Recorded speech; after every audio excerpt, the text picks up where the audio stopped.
반갑습니다. 일곱 빛깔 책 이야기입니다. 오늘 소개해드릴 책은요. 혹시 여러분 물에 돌 던져본 적 있으신가요? 수면에 던진 돌이 파동을 일으키는 경험을 아마 한 번쯤 해보셨을 텐데요. 바꾸고 버리고 또 다시 시작하는 나의 작은 행동들이 물에 던진 돌처럼 파동이 돼서 내 인생의 놀라움 그리고 감동을 불러일으킬 수 있다고 얘기하고 있는 책입니다. 전나무 숲에서 나온 바꾸고 버리고 시작하라와 함께 하겠습니다. 당신이 생각하기에 당신의 인생은 잘 풀리고 있나요? 만약에 이것은 좀 바꾸고 싶어, 다른 방식으로 하고 싶어 라고 생각되는 부분이 하나라도 있다면 지금이 바로 그 부분을 수정할 타이밍입니다. 누구나 스스로 잘 알고 있으면서 고치지 못하는 좋지 않은 버릇과 행동, 사고방식 등이 있습니다. 그리고 아주 작은 궁리를 함으로써 문제를 해결할 수 있음에도 그렇게 하지 않는 경우가 많습니다. 옷의 단추가 떨어지면 보통 단추를 다시 답니다. 단추가 떨어진 옷을 1년, 2년 동안 방치해두는 사람은 아마 없을 것입니다. 직장에서 컴퓨터에 문제가 생기면 잘 아는 사람에게 물어보고 그래도 안 될 때는 수리를 맡길 것입니다. 그와 마찬가지로 자신에게 무언가 문제가 발견되거나 이대로는 안 되겠다는 생각이 들면 그것을 고칠 필요가 있습니다. 어떤 문제든 그대로 방치할 수도 없고 그래서도 안 되는 것입니다. 내가 말하는 요점은 대책을 세우자입니다. 노력처럼 힘들게 해야 하는 것이 아니라 실패를 막기 위한 대책, 일이 잘 풀리기 위한 작전 말입니다. 고민이 많은 사람일수록 고민만 할 뿐 아무것도 하지 않거나 적절치 못한 노력을 하는 경우가 많습니다. 예를 들자면 저녁형 인간이고 좀처럼 아침에 일어나지 못해 회사에 지각할 뻔한 일이 많은 사람은 대부분 이렇게 얘기합니다. 알람은 맞췄는데 울리면 바로 꺼버려서 제 시간에 일어나지 못해요. 그렇다면 알람 시계를 하나 더 살 수도 있고 다른 사람에게 모닝콜을 해달라고 부탁을 할 수도 있습니다. 밤늦게까지 깨어있지 말고 일찍 잠을 자는 방법도 있고 아침에 잘 일어날 수 있게 영양제로 체력을 키울 수도 있지요. 같은 문제를 해결한 사람에게 그 방법을 묻는 것도 참고가 됩니다. 이 정도의 궁리도 하지 않고 알고는 있는데 못하겠어요 라고 말하는 사람은 운이 도와주지 않아도 불평을 해선 안 됩니다. 바뀌고 싶다 말만 하고 가만히 있으면 아무것도 바뀌지 않습니다. 정말로 바꿀 결심이 선 사람은 고민하거나 망설이기 전에 먼저 행동으로 옮깁니다. 머리를 자르고 싶다고 생각만 해봤자 머리카락은 그 길이 그대로입니다. 잘라야겠다고 마음먹었으면 미용실에 예약을 하고 자르러 가면 되지요. 어찌 보면 바뀌는 것은 간단합니다. 바뀌지 못하게 막는 장애물을 없애면 됩니다. 그 장애물은 바로 마음속 브레이크입니다. 그 장애물을 없애고 뭔가를 바꾸는 데에는 용기가 필요합니다. 사소한 용기면 충분한데 그 용기가 없어서 그대로 멈춰버린 사람이 이 세상에는 정말로 많습니다. 예전에 친구가 알려준 라이놀드 니버라는 미국 신학자의 글 중에 다음과 같은 기도문이 있습니다. 신이시여, 바꿀 수 있는 것들을 바꿀 만한 용기를 주소서. 바꿀 수 없는 것들을 받아들일 수 있는 냉정함을 주소서. 그래서 바꿀 수 있는 것과 바꿀 수 없는 것을 구별하는 지혜를 주소서. 바뀌기 위한 사소한 용기가 당신에게도 솟아나기를 기원합니다. 버리는 것은 인생에서 아주 중요한 일입니다. 버리지 않으면 모든 것이 늘어나기만 합니다. 보관해둘 장소가 무한하다면 개수가 늘어나도 불편함이 없겠지만 사실 그럴 수 있는 사람은 없습니다. 게다가 오래된 물건이나 필요 없는 물건이 쌓여 있으면 나중에 물건이든 사람이든 자신에게 정말로 필요한 것이 눈앞에 있을 때 제대로 받아들일 수가 없습니다. 멜론을 보고 저 멜론을 먹고 싶다고 생각했는데 오른손에는 바나나, 왼손에는 사과를 가지고 있는 상황이라면 둘 중 어느 손인가는 비워야 하는 다시 말해 어느 한쪽은 버려야 멜론을 얻을 수 있습니다. 버리는 데는 용기가 필요합니다. 아직 쓸모가 있는 것을 버리자니 아깝고 아쉬운 마음에 망설이기 일쑤입니다. 필요하지 않은 것이라는 사실을 알지만 계속 가지고 있고 싶다는 미련이나 집착 때문에 버리지 못할 수도 있습니다. 특히 아직 상태가 멀쩡해 계속 사용할 수 있거나 추억이 담긴 것, 쓰기가 아까워서 보관해 둔 것 등은 아까워서 버릴 수 없다고 생각하는 것이 인지상정입니다. 그런 마음을 나도 잘 압니다.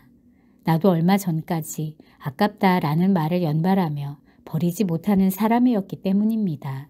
그러나 어느 순간 그 생각이 180도 바뀌었습니다. 우리 집 거실에서 일어난 일입니다. 테이블 위에서 작업할 일이 있었는데 막상 작업하려고 보니 CD와 DVD, 잡지와 사진첩, 아끼는 식기 등이 너무 많이 쌓여 있어서 작업 공간을 낼 수 없었습니다. 그것들을 버려야겠다고 생각했습니다.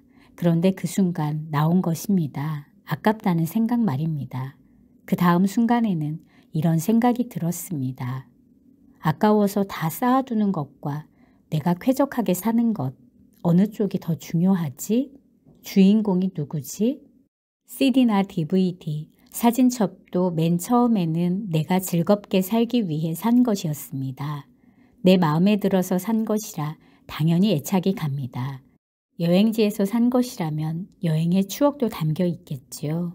하지만 그것이 지금 내가 하는 일을 하는데 방해가 되고 있다는 것은 그들이 내게 해줄 역할이 끝났음을 의미합니다.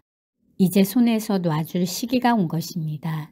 지금까지 고마웠다라는 감사의 마음으로 버리던지 갖고 싶어하는 사람에게 주던지 해야 합니다. 언젠가 또 사용하겠지라고 생각할지도 모르겠습니다. 하지만 그 언젠가는 두 번 다시 오지 않을 것이라 자신합니다.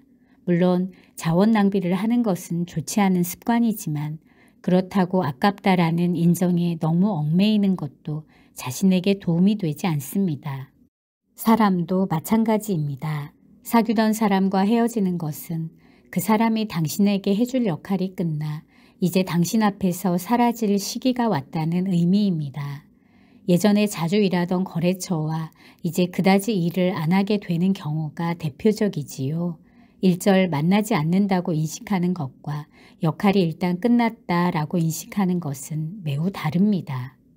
감정도 마찬가지입니다. 필요 없는 감정이나 생각을 빨리 버리는 것은 살아가면서 매우 중요합니다. 분노와 슬픔, 질투, 누군가를 향한 집착이나 미련 등은 용기를 내서 미련 없이 버립시다. 무언가를 버리지 못하는 것은 살아가면서 그것에 초점을 맞추느라 정작 자신을 외면하며 살았다는 것을 의미합니다. 항상 자신이 주인공이라는 사실을 잊지 말고 내가 최고로 살아가기 위해서 이것들이 정말 필요한가를 생각하며 살아가야 합니다.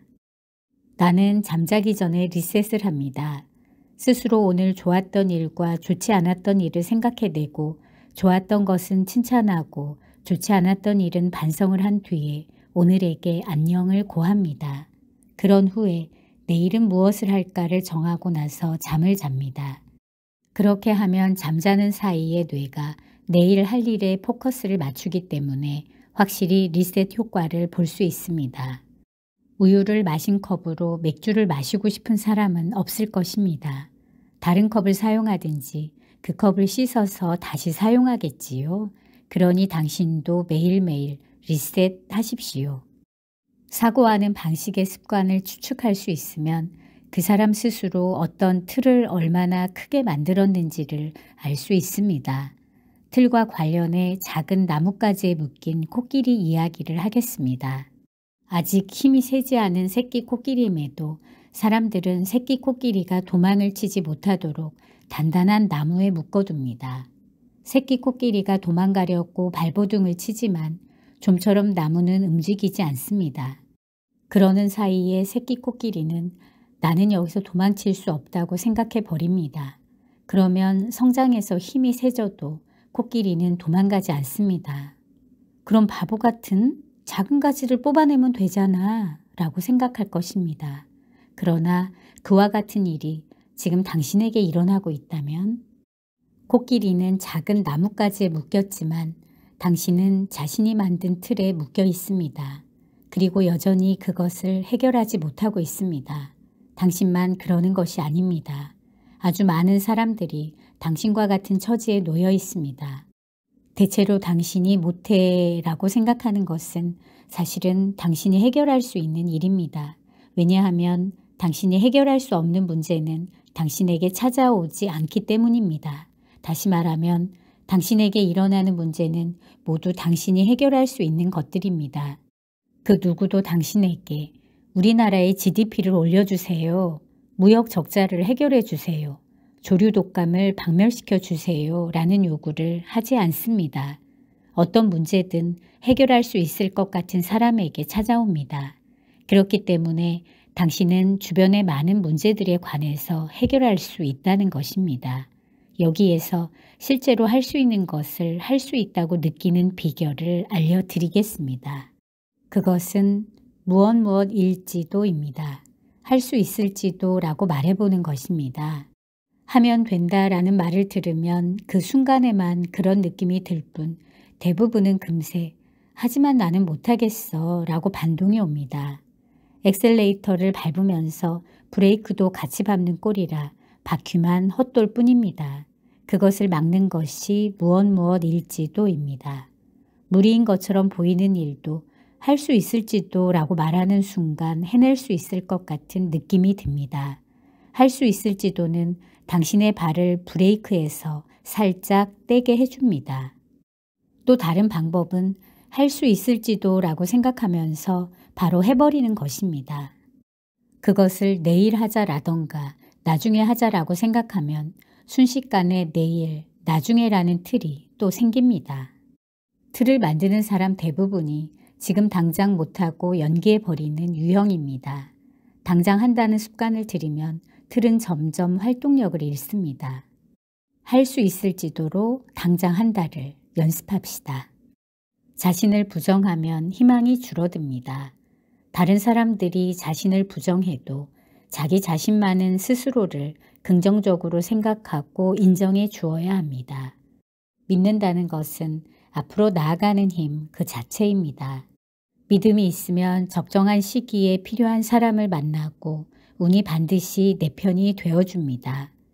자신을 믿는 사람은 사람을 끌어당기는 힘이 있습니다. 성장의 향기가 나기 때문입니다. 진흙을 보기보다 별을 보고 싶다는 생각이 들지 않습니까? 시선을 낮추고 마음을 낮추면서 발 아래의 진흙을 보기보다는 하늘을 올려보며 별을 보는 것이 우주의 힘을 나눠받기에 유리하지 않을까요? 오늘은 같은 곳에 머무를지 앞으로 나아갈지 선택은 우리의 몫이라고 얘기하고 있는 책 바꾸고 버리고 시작하라와 함께 했습니다. 저는 물건에 대해 생각해 보게 되었는데요. 버리고 싶어도 아까워서 버리지 못한 물건들이 참 많습니다. 그런데 더 좋은 것이 들어설 공간을 미리 비워두는 것도 좋겠다라고 생각이 바뀌어 가고 있습니다. 오늘 무언가를 바꾸고 버리고 또 시작하는 이 작은 노력들이 더 좋은 운을 끌어들이기를 바라면서 지금까지 7빛깔 책 이야기였습니다. 감사합니다.